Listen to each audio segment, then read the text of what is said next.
Always helps to unmute the phone. Welcome, everyone. I think we're getting started now. I want to welcome everyone who's joining us now, and welcome back to everyone who stayed on to stay with us for the second session of the Evidence Building Week. Always learning something new, how building a culture of evidence, evaluation, and learning leads to program improvement. Next slide, please. So just to cover a couple of the webinar basics, we've muted the phones during the duration of the webinar to keep out background noise. If you are having technical issues, please feel free to let us know in the chat during the webinar. You can also use the chat to submit your questions at any time during the presentation. Slide.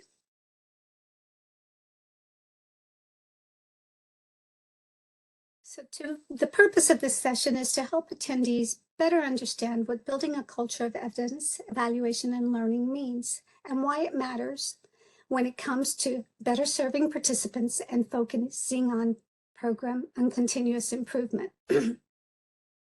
Presenters will also explain how RESEA evaluation and related activities support a culture of evidence, evaluation, and learning.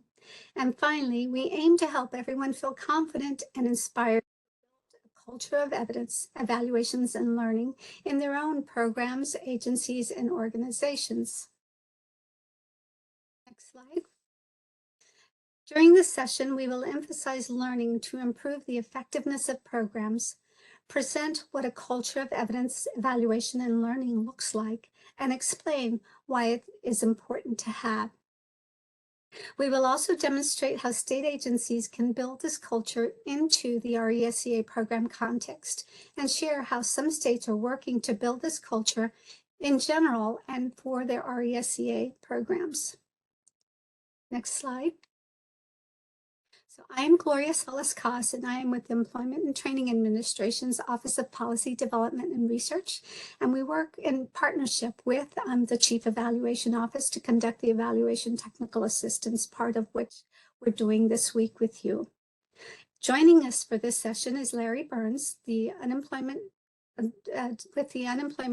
with the Office of Unemployment Insurance.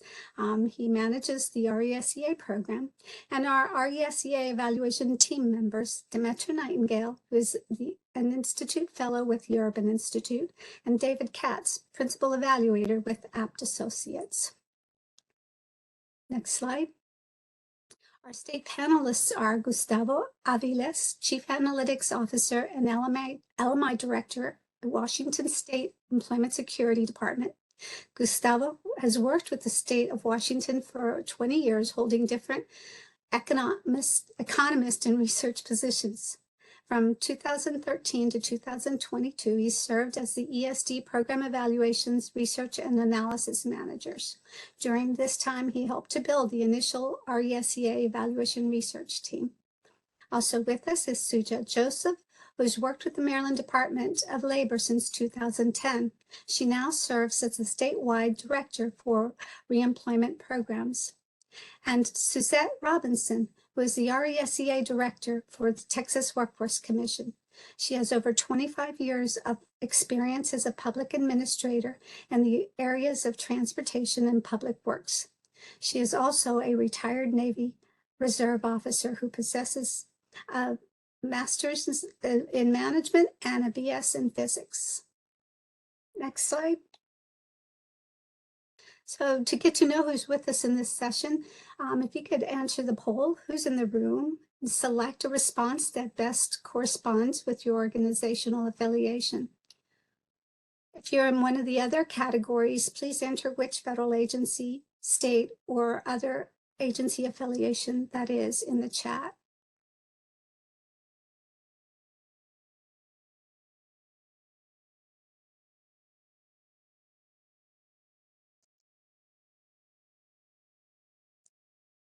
Okay, thank you so much for that.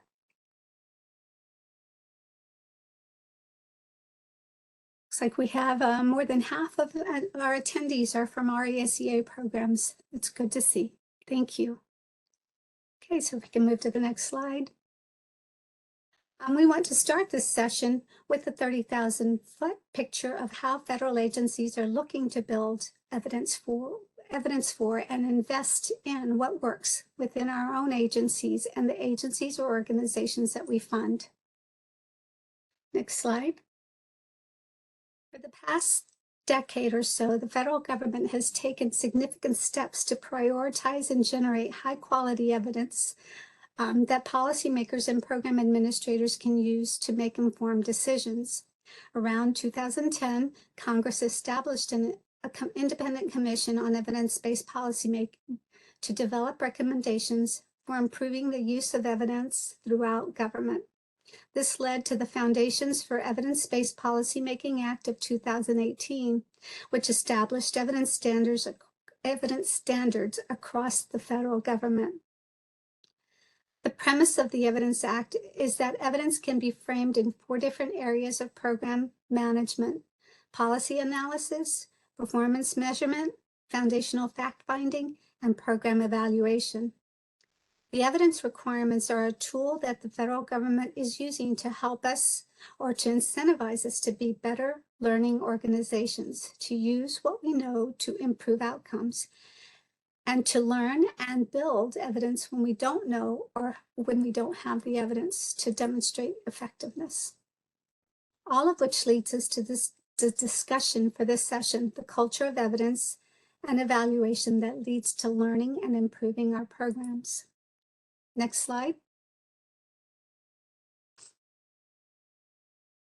Part of that process includes a cycle of learning and doing for continuous improvement to contribute to evidence building by adding more information and understanding that evaluation is part of that iterative and ongoing process.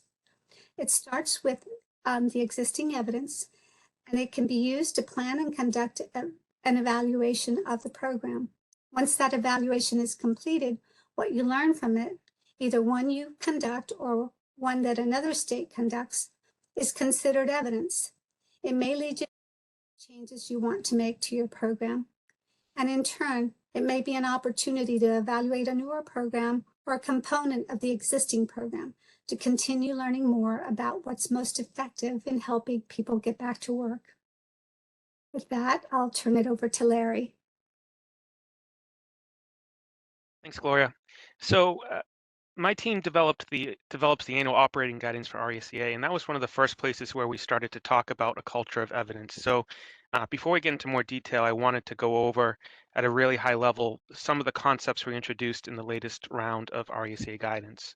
One of the key components we have is that learning is valued and prioritized when you have a culture of evidence. So one of the things here is that's the key component to learning is openness. One of the things that we'll have to do with RECA is there'll be a lot of changes in the program. The program's designed to adapt and evolve over time. But part of learning is often having data or other information come that may challenge some of our assumptions we have about the program. So there's really this openness to new ways of doing things and also to seeing where the data points us. Another key thing is building evidence as an opportunity rather than a compliance requirement. As we get further and further into the evidence building week, you're going to learn a lot from your peers about the types of evidence they're building and the evaluations they have underway. We'll also be hearing a lot from our evaluation technical assistance team going into the details of what a good evaluation is. But one of the things we really wanted to emphasize is that when you look at the operating guidance, there are a lot of requirements that go to the evidence-based provisions of RESEA. And one of the things we want to make sure that we're mindful of is that we're focusing on the evidence that we need to build and the questions we need to answer rather than working backwards from what the requirements are. So you don't want to reverse engineer into your evaluation. You really want to focus at the beginning of what's important for you to know moving forward.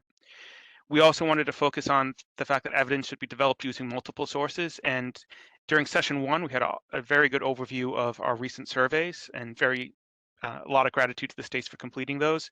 And we've seen over the past couple of years that as part of the RESEA implementation, states are using more administrative data, more performance data, more financial data, and really leveraging data from UI and WIO and other sources to understand more about their programs and what evidence and evaluations that we need to move forward with.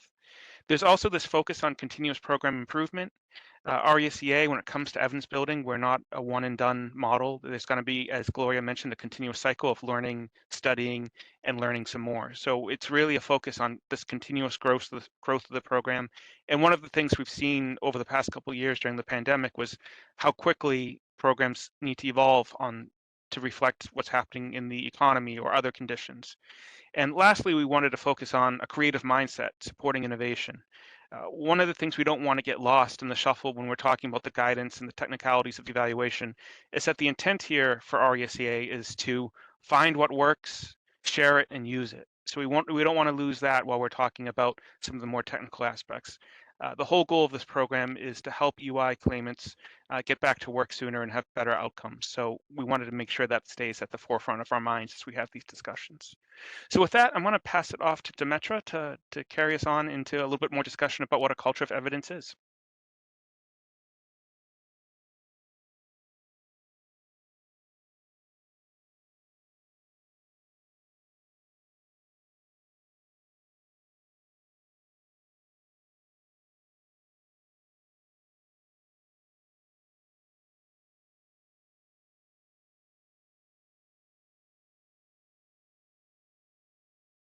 Demetra, you're on mute. I see. I missed my cue there.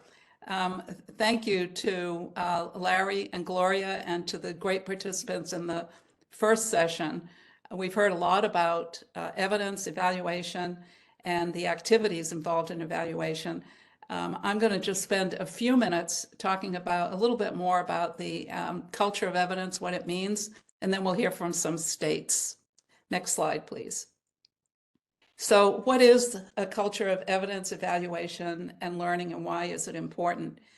An agency or a program that is focused on a culture of learning and evaluation really shares and applies the knowledge, seeks to build the information that they need and analyze it, and the information and findings are used to improve the agency outcomes and performance and operations.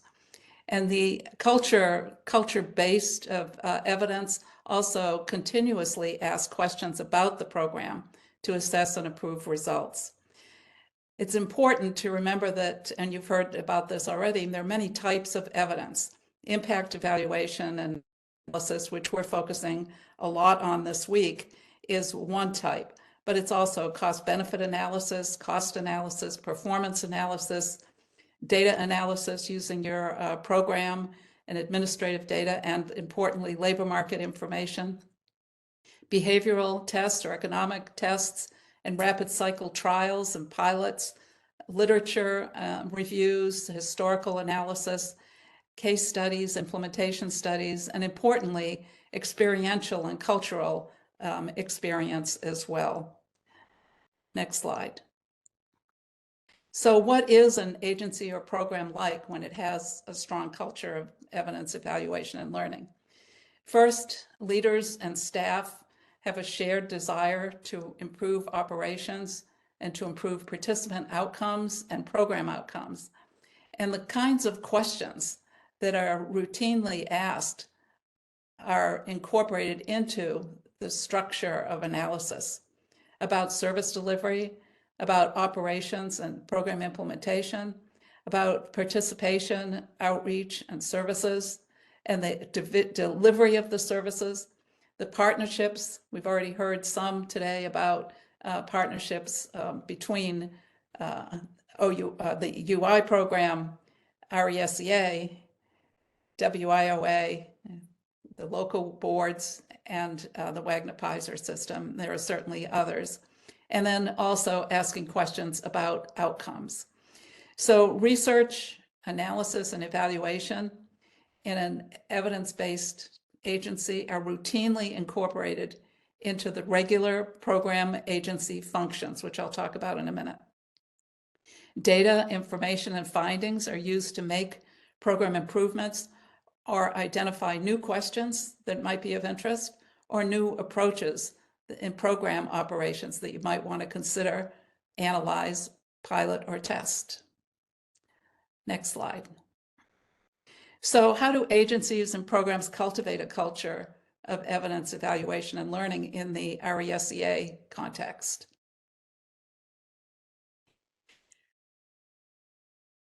First, the best available evidence and data are used to make the decisions and to develop plans. And if no evidence exists, as Larry just said, initiate the analysis, conduct the data and statistical analysis, initiate pilots and research or evaluations to build the evidence. Second, analysis, research, and evaluation are normally included in key functions. And the key program and organizational functions that might have an evaluation or an analytic component might be strategic planning, budget preparation, performance management, agenda setting, and monitoring. And all of those may have an analytic perspective as well. And staff at all levels, at the state level, local level, are engaged to generate questions and analysis ideas so that the studies and the reports that are eventually done and the analysis and maybe the reports that are produced are relevant and meaningful to the program managers and staff at all levels. Next slide.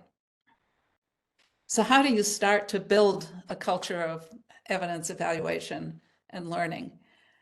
I'd say that there are three approaches or three hallmarks. One is to lay a foundation and review the existing literature that might be available. Use the Department of Labor's clearinghouse called CLEAR, your own state's previous research and reports. You can analyze the current data and assess the current data systems, the quality and the accuracy and the completeness of the data systems that you have, and conduct analysis on a regular basis. Hear what other states are doing for RESEA evaluations.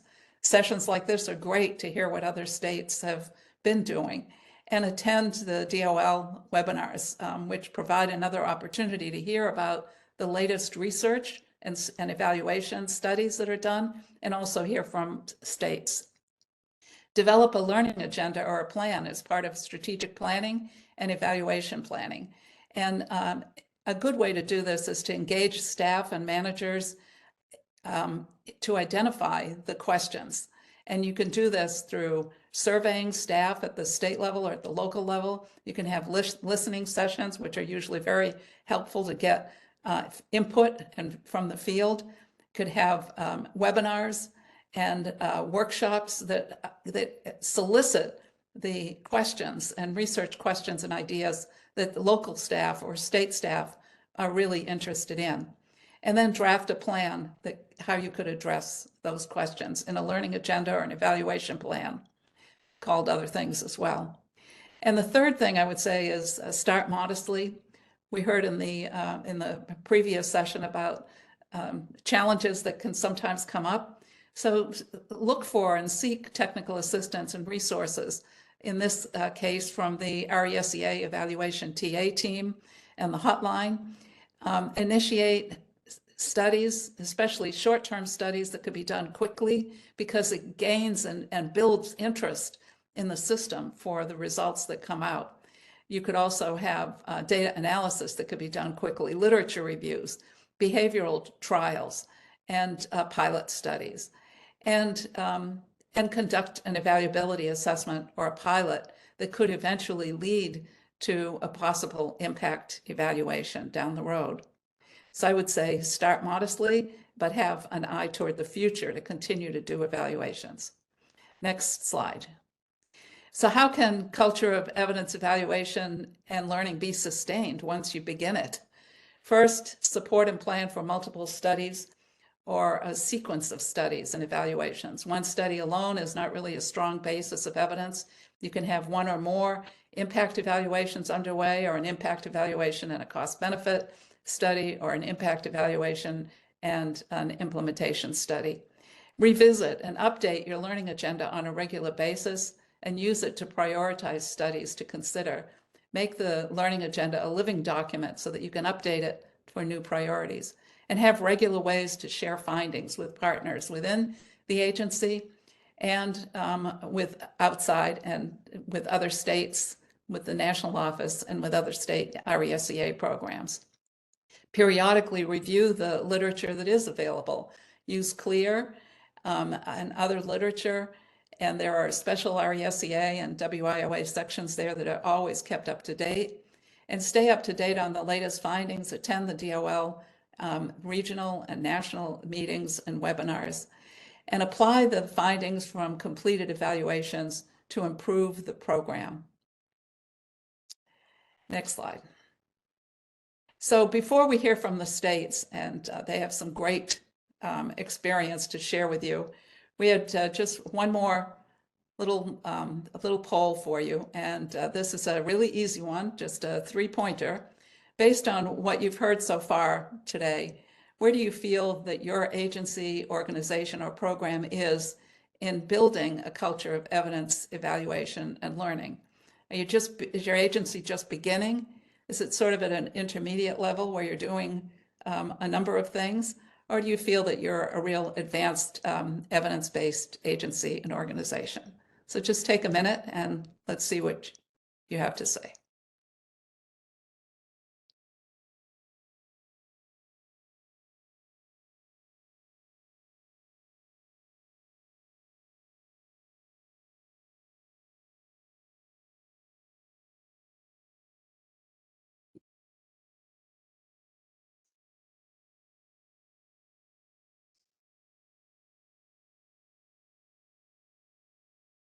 Okay, I can't see the results, but maybe one of my colleagues can. Demetra, it looks about 45% are in beginning, 41% intermediate, and 14% advanced. So that's where we fell with the survey. Okay, so we've got a real diversity. This week is going to be great, so we hope you'll tune in to the sessions, and especially important, I think, is listening to what some of the states are doing. So with that, I'm going to turn it over to David Cass. David? Thanks, Demetra. I appreciate it. And now we are going to dive into our state panel. Very excited to hear what they have to say about their experiences building a culture of evidence, evaluation, and learning. And just a reminder, our panelists today, we have from Maryland Department of Labor, we're joined by Suja Joseph. From the Texas Workforce Commission, we're joined by Suzette Robinson. And from the Washington State Employment Security Department, my home state, we are joined by Gustavo Avila. So welcome, everyone. So first question, and let's start with Suzette on this one. We can go back a slide, please. Reflecting on what you just heard from our presenters on building a culture of evidence, evaluation, and learning, can you speak generally on how your state agency or agencies are building a strong culture of evidence in areas where you might want to improve in this regard? So Suzette, can you start us off? Sure, absolutely. Thank you. So Texas is building a culture of evidence in 4 ways. First, as we upgrade our systems, we're ensuring that data collection is timely, accurate, and most importantly, can answer the questions that we want to learn. We are also building in-house evaluation capacity, further expanding the focus of agency staff that were primarily focused on LMI and performance to include evaluation and building evidence, developing broader research questions, multi-program research questions that explore the possibility of joint evaluations in the future, not just focusing on RESEA specifically. And then we also are fortunate that we have multi-program coordination that exists between UI, AEL. We have discussions on and collaborate on the how-tos of evaluation. So it's across, agency-wide. So how we improve is we just need to get faster because the pace is for building evidence and the need to build evidence is quite quick. So that's the only thing that I would say we would need to improve upon. Right. That's all I have. Great. Thanks, Suzette. Gustavo, same question for you. Yes, thank you, David. Hello, everybody. And in our case, in the state of Washington, we have history on trying to provide evidence to inform legislators, right? They are many times interested in information about their programs. And also over time, in response to this legislative request, the ESD, the agency that I work for, has responded by creating a team of researchers dedicated to evaluating its programs. We have a unit, what is called Program Evaluation Research and Analysis, and it is in charge of conducting these evaluations. Now, when it comes to the programs, it is very important, just like Suzette said, to also have a data infrastructure. And for that purpose, we also, I would say 7 or 6 years ago, we started collaborating with the IT division and trying to put together a set of IT staff who help in administering the databases that are needed for the different studies that we conduct. And in general terms, that's it. But I could point out to a few examples that we have used outside of RESEA. For example, we recently evaluated the training benefits program. It's a state program that provides extended unemployment benefits to qualifying UI claimants who need training for a new career. And we didn't do just one study. We have done 9 program reports that talk about performance, demographics, characteristics of outcomes of the different participants. And then we conducted 2 net impact studies. Just like you heard earlier, it is very important to have a set of evaluations, not just one. And thanks to this, the legislature recommended either to eliminate the program or to modify it. And right now we're in the process of identifying those modifications that we will propose. And once those are accepted and implemented, then we will need to also conduct evaluations of those modifications. Thanks, Dave. Great. That's a great example, Gustavo, of building a culture of evidence. Same question, Suja. Hi, good afternoon. So yes, Maryland is definitely moving in the direction of creating a culture of evidence within our agency. Historically, Maryland has participated in evaluation studies, and we have had a good and ongoing relationship with the University of Baltimore as well. That's great. Thank you, Suja. So let's go more specifically into RESEA now, and we can go to the next slide. And let's stay with you, Suja. So can you give us a more specific RESEA example of how you're building a strong culture of evidence, evaluation, and learning at your agency? And I should say that as we go through this question, we have some background information that our states have graciously provided about what they're up to with their RESEA evaluation. So Suja, can you talk a little bit about your how you're building a strong culture of evidence with RESEA? Sure. So just to preface this, Maryland is unique in that everyone in the profiling pool gets referred to one of 2 reemployment programs. The top 50% of the claimants who are profiled are referred to the RESEA program, and the rest go to the WPRS, or the Reemployment Opportunity Workshop. That is a day-long job search related workshop. Also to say that we use the Maryland Workforce Exchange to complete all of our service reporting. So we started off with a process analysis of our RESEA service delivery and data recording. This is for data for the year program year 2019. Our evaluators are the Upjohn Institute. Chris O'Leary is on the call here with me, and the Jacob Franz Institute at the University of Baltimore.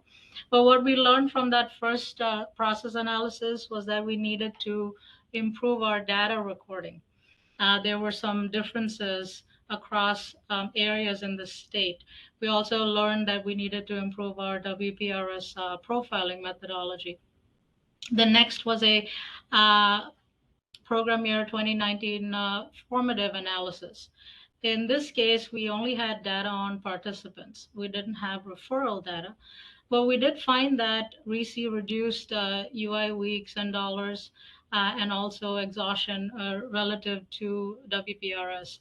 RESEA also raised employment and earnings relative to our WPRS program.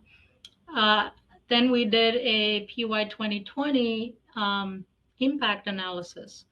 The population year was RESEA versus WPRS. It was a quasi-experimental evaluation looking at program impacts based on program administrative data. So the results of that were that we found no effects in any quarter of program year 2020. This was during the pandemic where work search was suspended, PUC was added, they got extra weeks of benefits, FPUC increased the amount, of benefits and all of that. But in what happened was we had improved data now, and so the program year 2019 results were re-estimated with improved data. And this now included not just the participants, but also referral data. All referral data was included. So we were better able to measure the program effects of RESEA and WPRS. The impact estimates were similar, but smaller than what was seen in our formative evaluation. So that's where we stand as far as our RESEA evaluation. Great. Thanks, Suja. Lots going on there. Let's go to same question for Suzette, and if we could go to the next slide, and if you can talk a little bit about your RESEA examples of how you're building a strong culture of evidence. Great. So the Texas Workforce Commission is following a 5-year RESEA overlapping evaluation plan, which you see on the screen. We commenced in 2022 with the implementation and process evaluation. It's a 2-year study that is being conducted by the Texas A&M Public Policy Research Institute. The purpose of the IPE is to gather foundational information on how RESEA services are being delivered statewide across the 28 board areas. We want to identify internal best practices that, if implemented, will improve and coalesce how services are delivered.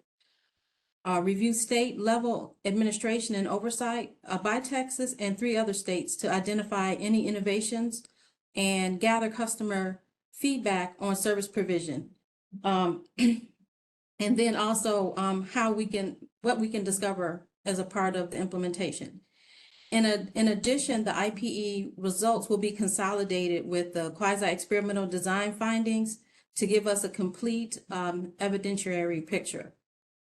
Texas plans to conduct 2 additional implementation studies. One of those studies will take a two-prong approach, and it will be an RCT feasibility study and an implementation lessons learned evaluation that we will do in conjunction with starting a subsequent meetings pilot that will commence this fall with 12 of the 28 board areas. We will apply what we learn to the statewide implementation of the pilot, and then also developed a tiered random control trial impact study design for 2025. So the in-house evaluation team will be working collaboratively with the Texas A&M to conduct impact evaluations, starting with the QEDs that I mentioned earlier, that align with the RESEA performance outcome periods for FY 2022 and 2023. Also, we are looking at a QED that can explore how we can use evaluations to expand the RESEA target population. So our plan is really quite simple. We want to learn and improve performance as we grow. And so lots of communication and collaboration in building the plan. So that pretty much covers everything that's on the screen.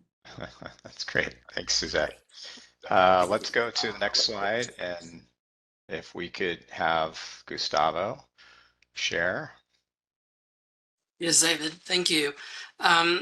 before I jump into what is in the slide, I just want to emphasize what you heard in the previous session and also in this one, which is how important it is the internal partnerships or the partnerships to conduct the evaluations.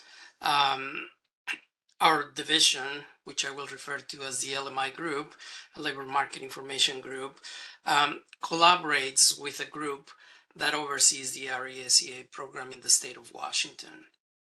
And thanks to this partnership, we are able to have meaningful conversations and planning for the evaluations.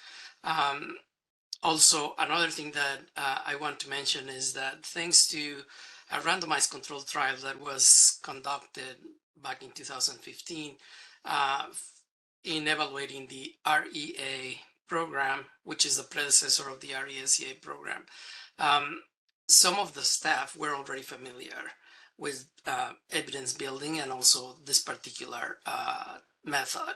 So in the collaboration, we were able to create a team, internal team of 4 researchers. Currently, 4 of them, they hold PhDs and they are recent graduates, but they are very motivated in evaluating the RESEA program and its components.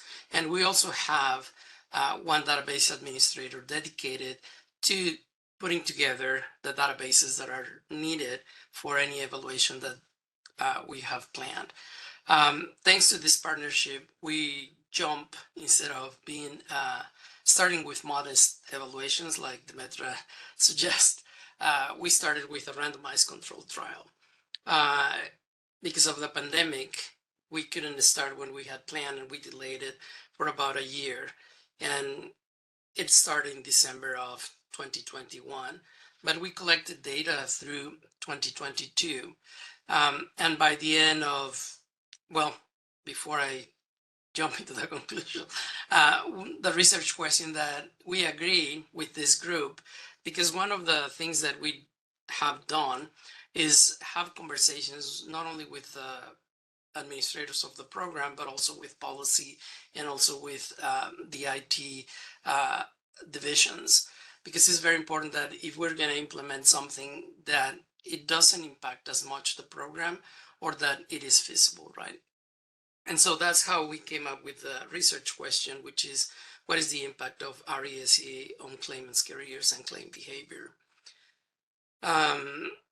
As I mentioned, it started in 2021, and throughout 2022, the program had changed, right?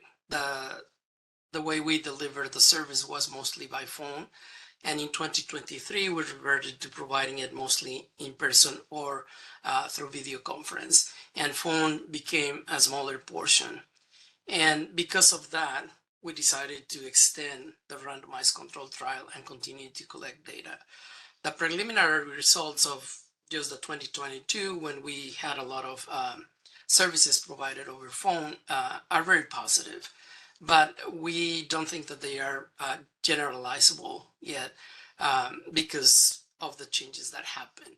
So I guess this makes reference to what you heard in the previous session, which is the evaluation has to be flexible, because many times changes need to happen in the program that are not within the control of, or even if they are within the control, that the intent is to improve the service to the participants, right? So one positive thing is that we have this internal group, and they are able to have conversations periodically with the administration of the program and with policy, so that we fine-tune the type of evaluations that we conduct. And throughout this period, we also conducted an quasi-experimental evaluation using interrupted time series analysis of a scheduler. And we found very positive results in introducing that scheduler in 2019. We already created a report and we submitted it to clear to the Department of Labor in May of 2022, and we are waiting for their review. So that's where we are at this moment when it comes to RESEA. Thank you. Great. Thank you, Gustavo. So let's stay with you, Gustavo, for the next question.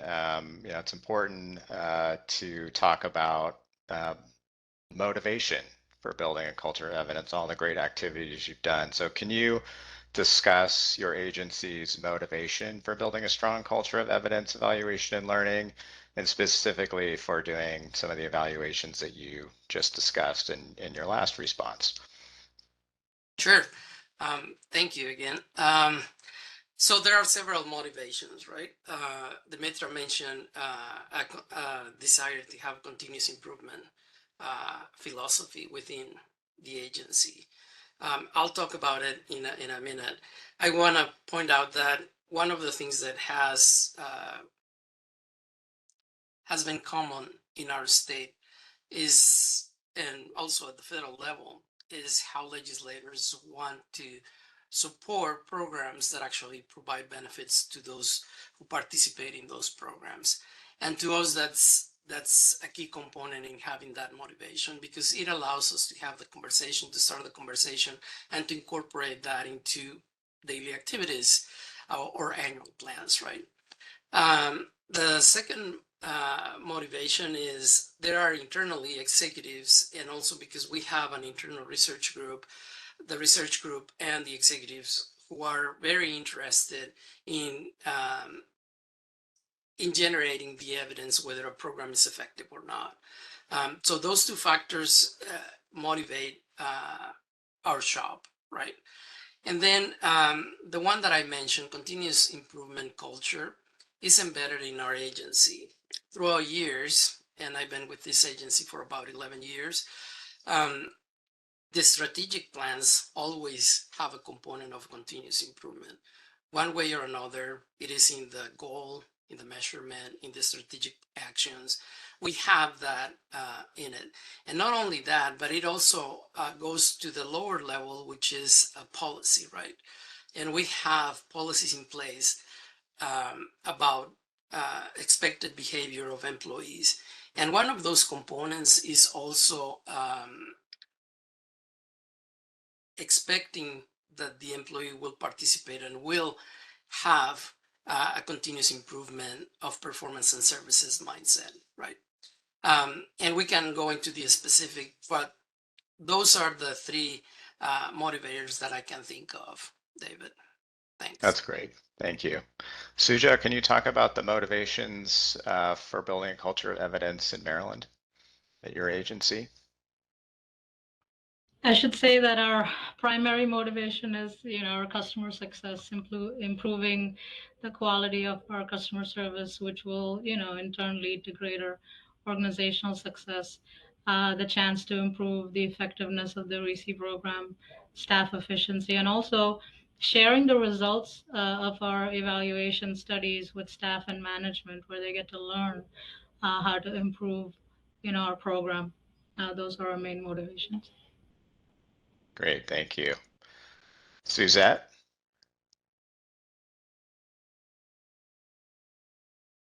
Did we lose Suzette?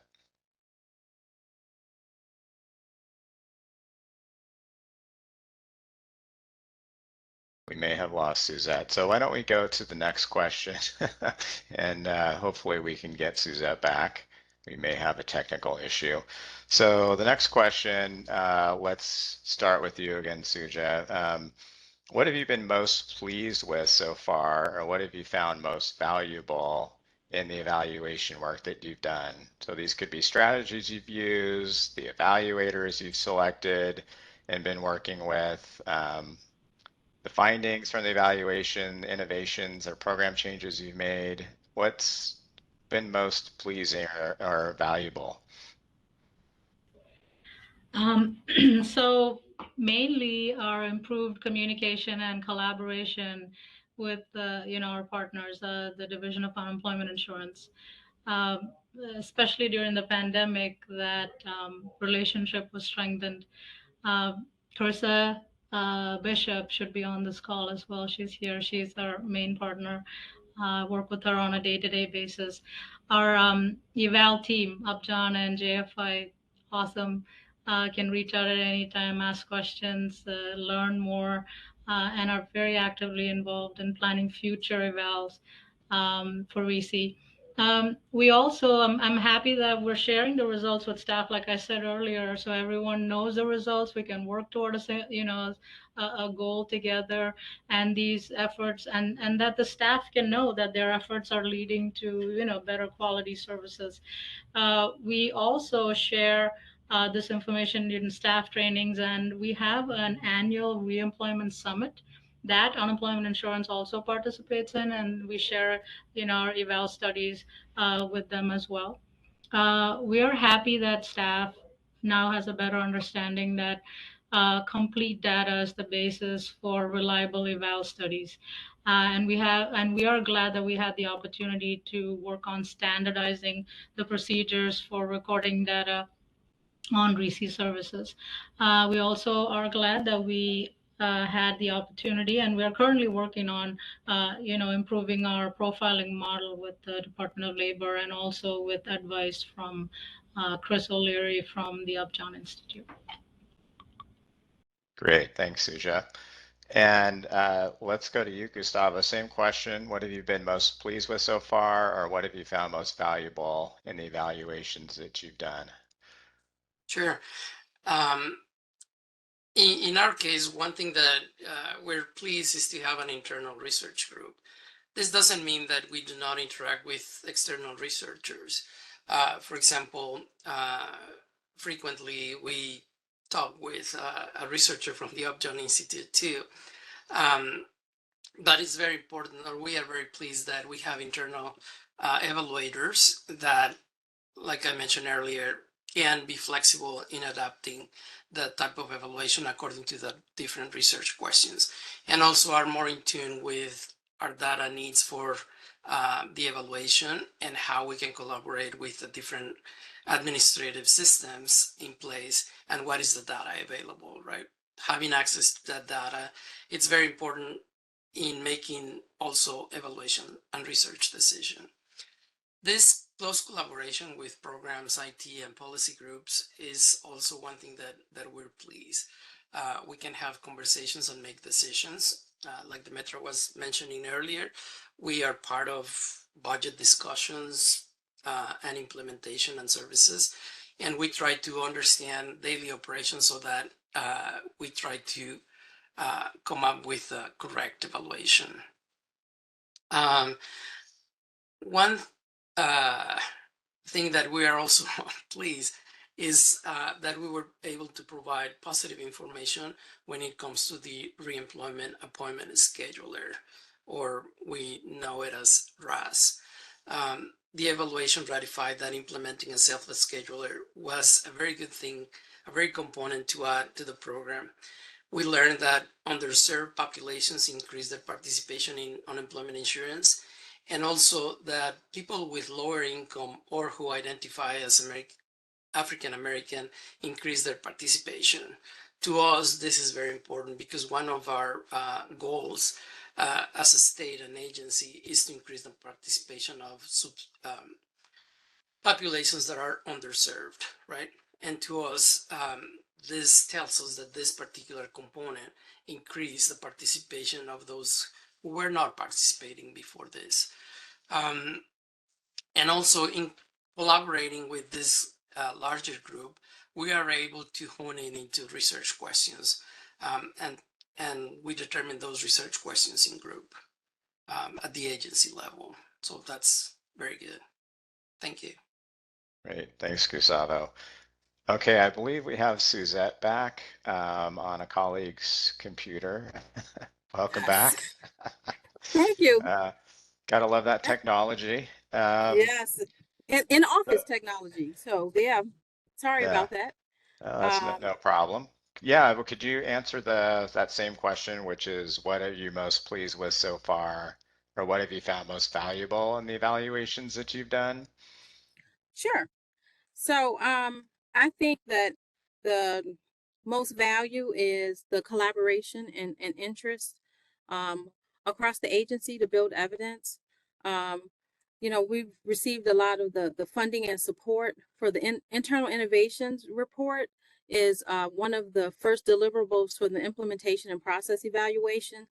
And that has resulted in recommendations. So we've started this RESEA Get Jobs initiative, which is a whole series of initiatives, one of which is something that actually happened today. We took our performance outcome payment that we received and distributed to the boards based on their performance to try to improve their performance. Again, improving performance also gives you those data elements that you need in terms of the customers actually completing all the required services. We also are developing an information and education brochure that will have a QR code to collect customer feedback on the impact the program is having on them from a survey standpoint. We want to take some of that qualitative data, again, mix it in with the quantitative data from an impact study to, again, show that complete picture of the program impact.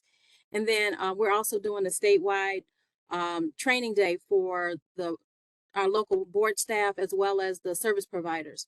So those are like tangible things that came out of the implementation and process evaluation. Being able to take those recommendations and receive the funding, that's also shows that as we learn and recommendations are made, that the agency will move forward to make sure we have funding to implement those things. So Great, that's thank what's you. been exciting. Thanks. And our final question, and let's start with you, Gustavo. What are some of the challenges that you faced building a strong culture of evidence in general and to your RESEA evaluation specifically?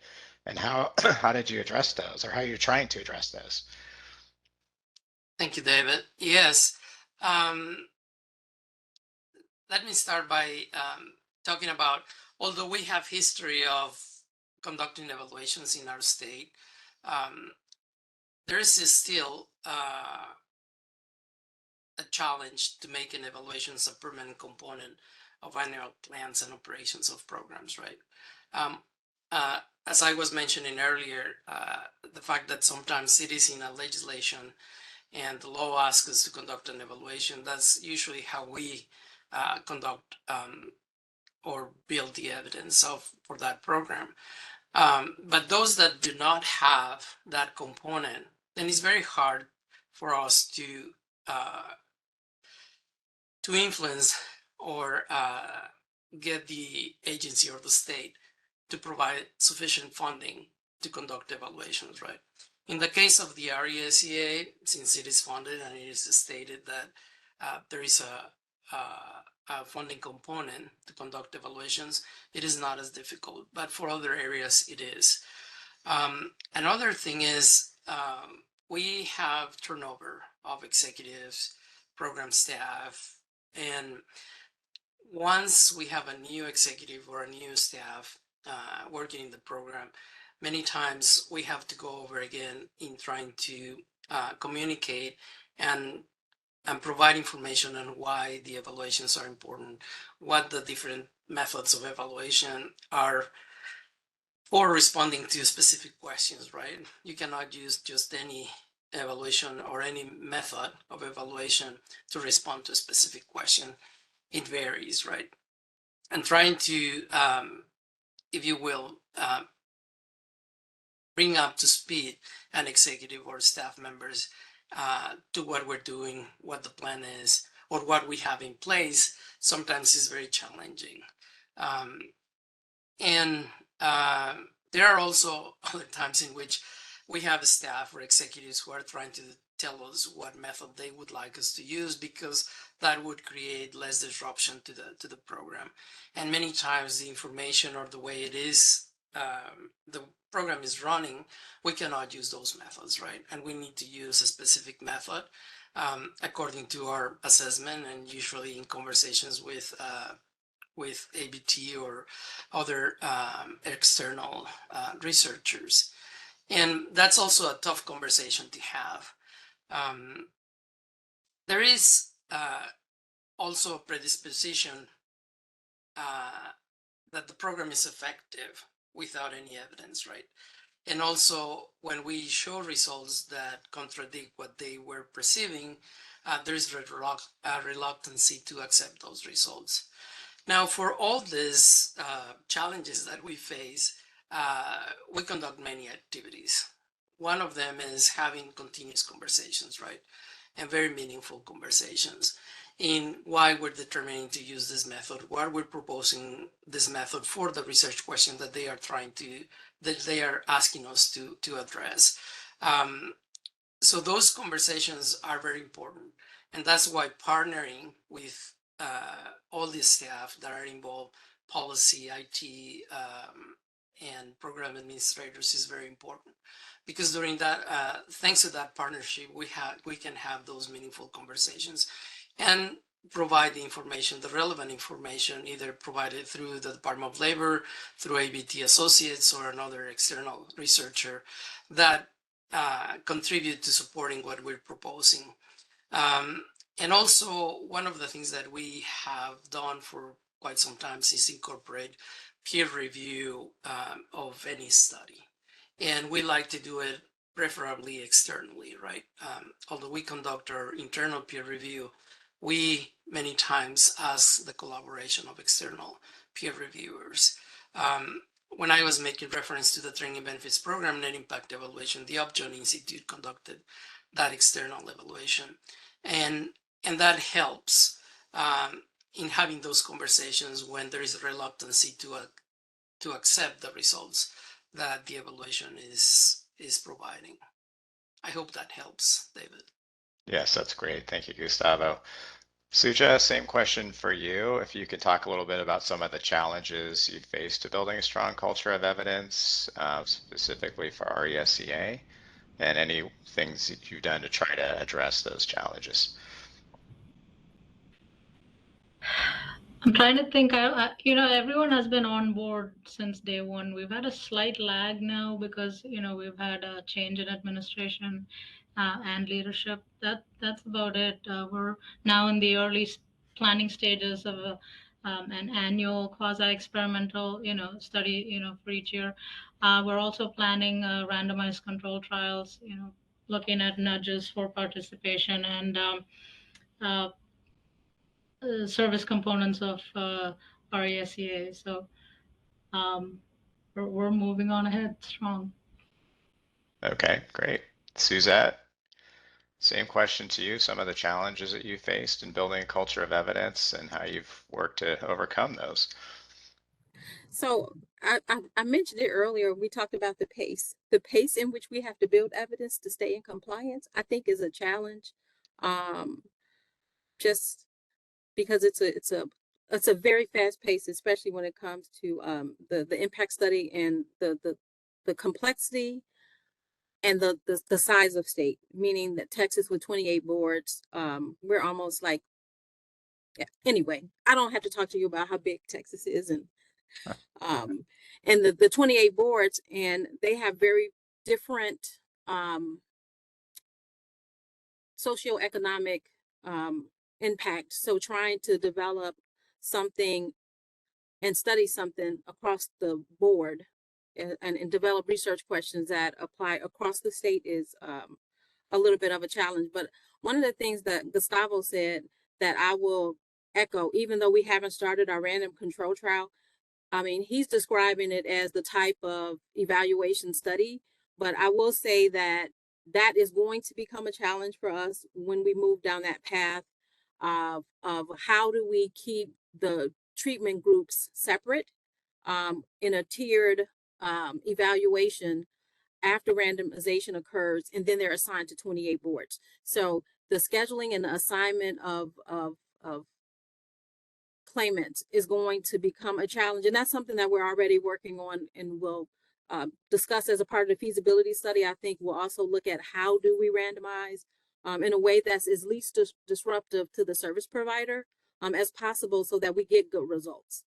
And then the other thing that Gustavo said that I appreciate too is I think communication and frequent and constant communication is one way to work through a lot of the challenges that we will face.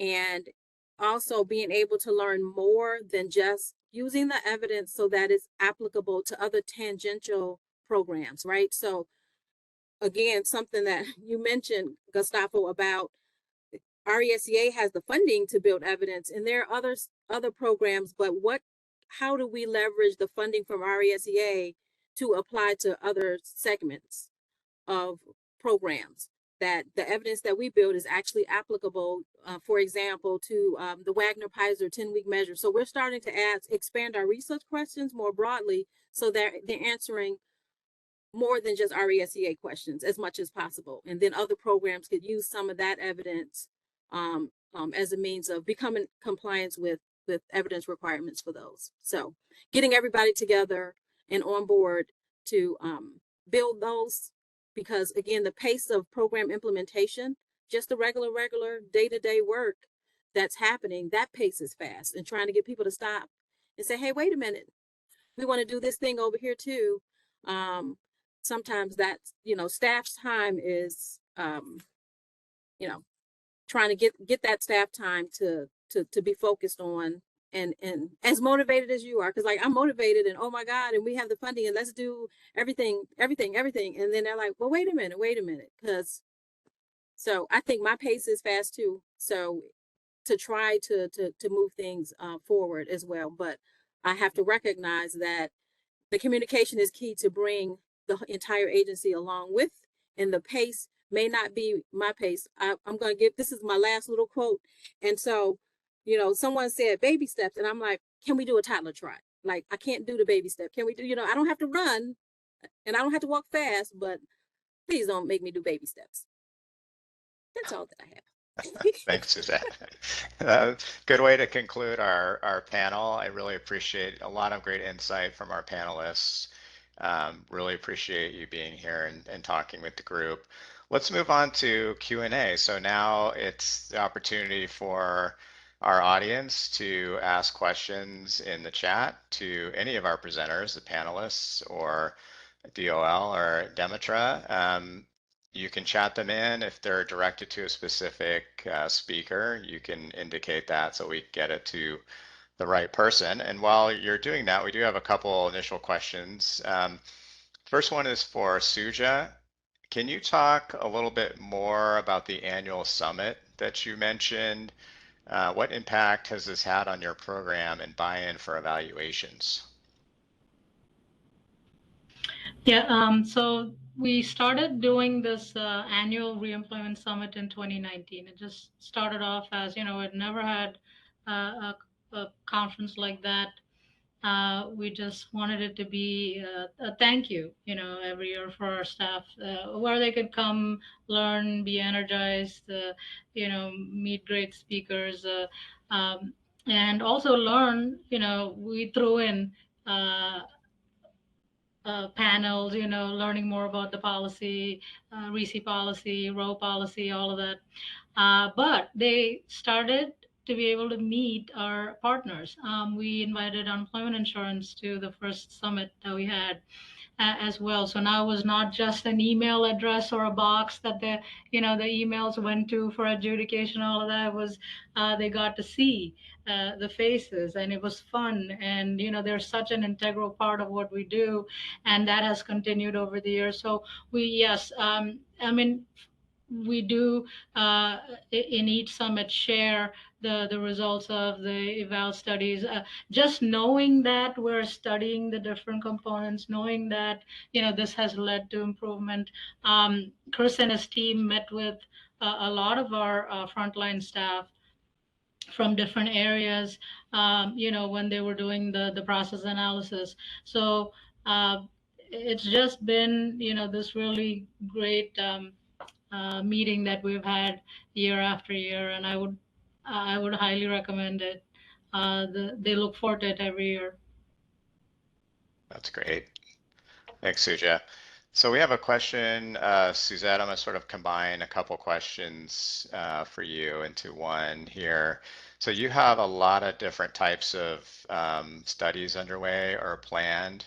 Can you talk a little bit about how you decided which ones to do, how you decided to order them, and kind of how how you think about them complementing each other.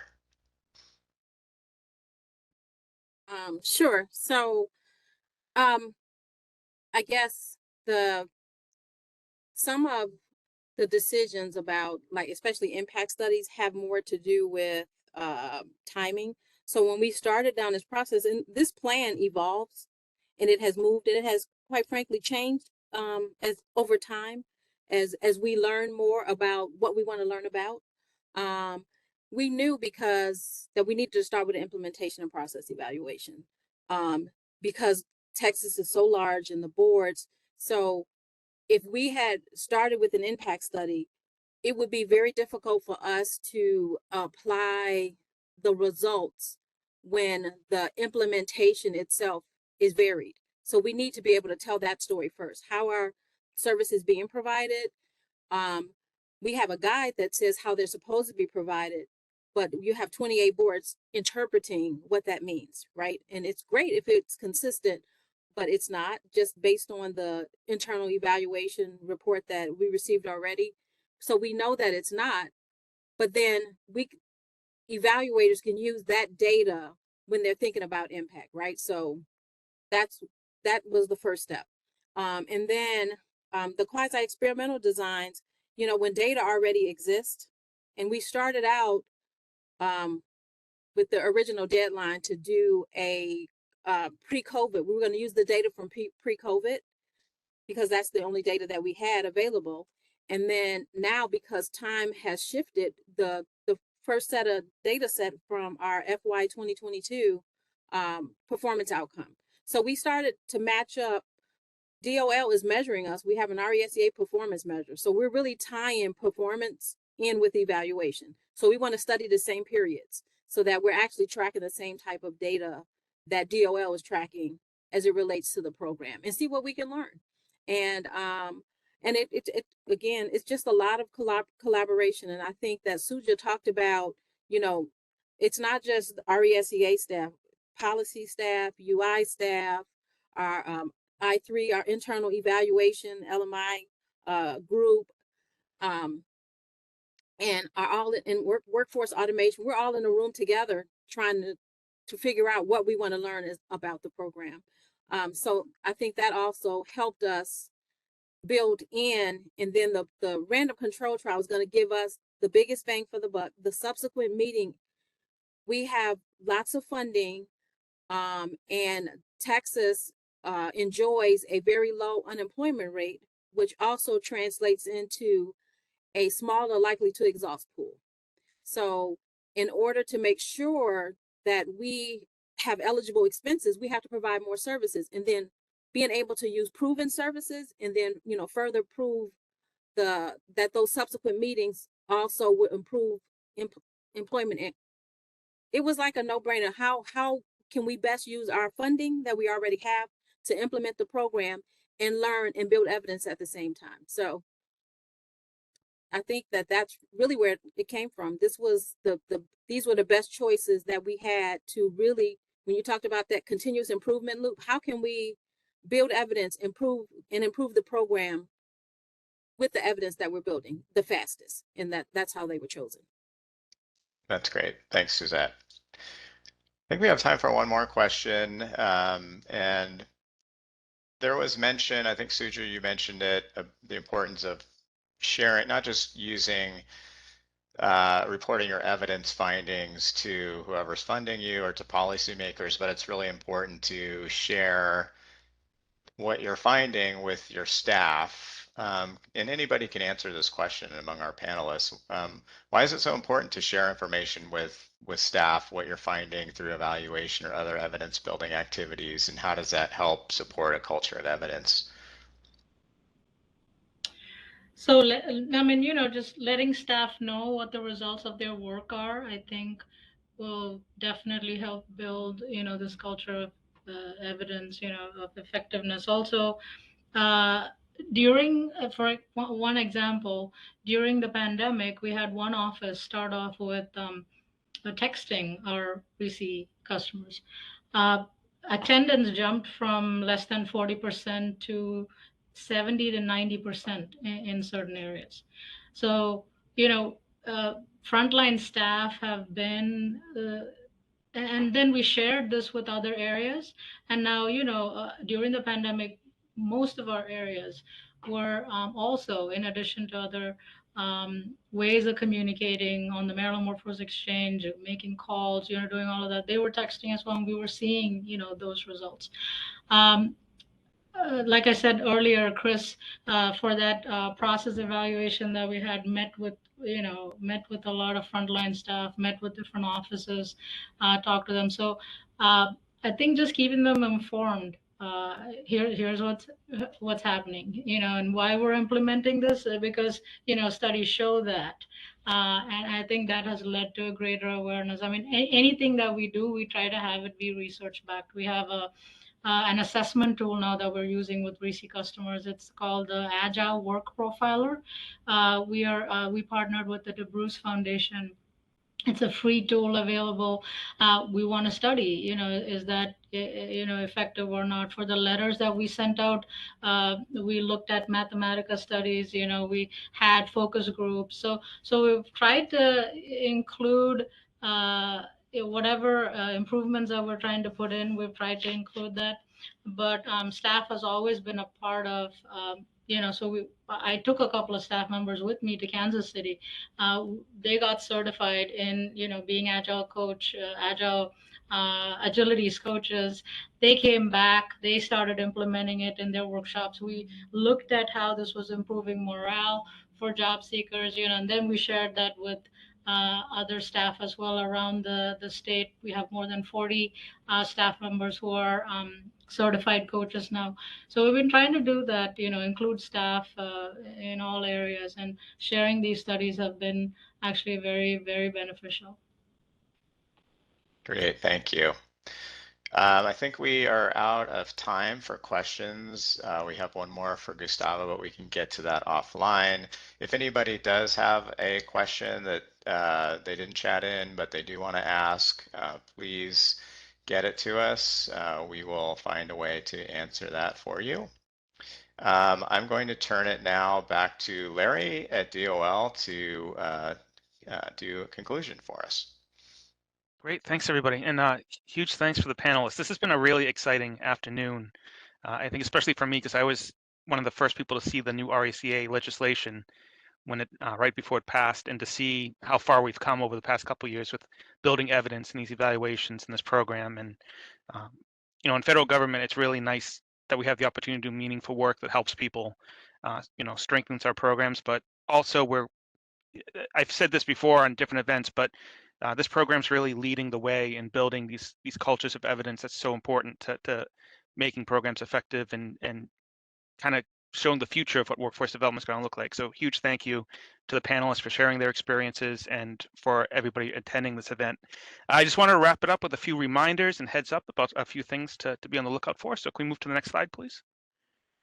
So we do have a very quick poll. This is a fun one. If you're here for session 1, it's very similar to the early one we did. This is basically going to be a word cloud. So we're asking, how can the USDOL or Evaluation Technical Assist team best support your state in building a stronger culture of evidence, evaluation, and learning? So the way to do this is to have a 1 to 2 word answer. And just, I think the quickest way to do is just whatever pops into your mind first to put in there.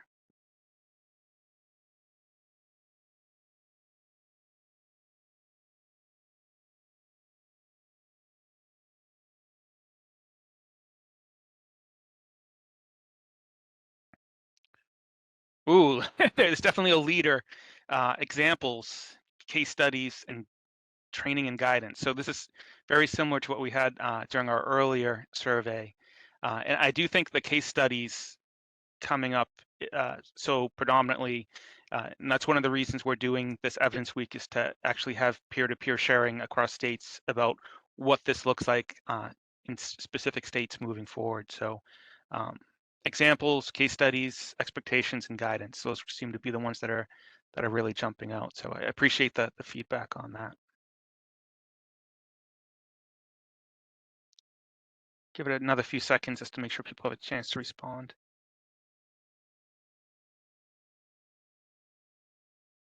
Okay, awesome.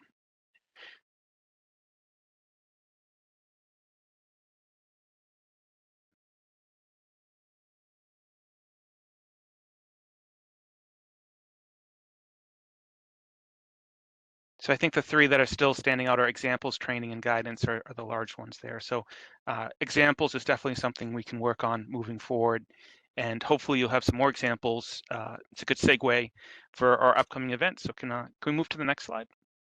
So thank you again for attending the first two sessions. Tomorrow afternoon, we have a very exciting one, emerging evidence from RESEA evaluations. So we get to see what we're starting to find out from all the work we've been doing over the past couple of years. So that's going to be from 2:30 to 4 p.m. tomorrow.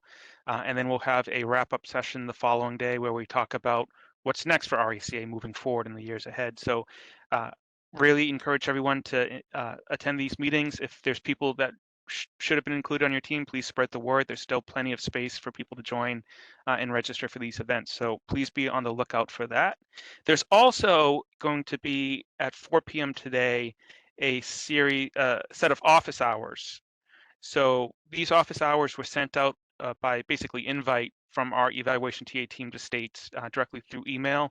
If you did not receive an invite and you feel like you should have, please use the contact information, RESEA at abtassoc.com, and reach out and they'll get you hooked up with an invite for those office hours. So today's office hour session is going to be focusing on how to identify and work with an evaluator. So again, if you did not receive an invite and you believe you should have, please reach out to the evaluation TA team and they'll get you set up. And again, we'll have another session tomorrow afternoon at 2:30 on emerging evidence, and it should be a really interesting session.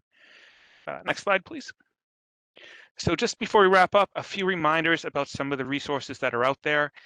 The Workforce GPS RESEA page is your landing page for all things operating guidance and program operations like technical assistance, promising practices, and case studies.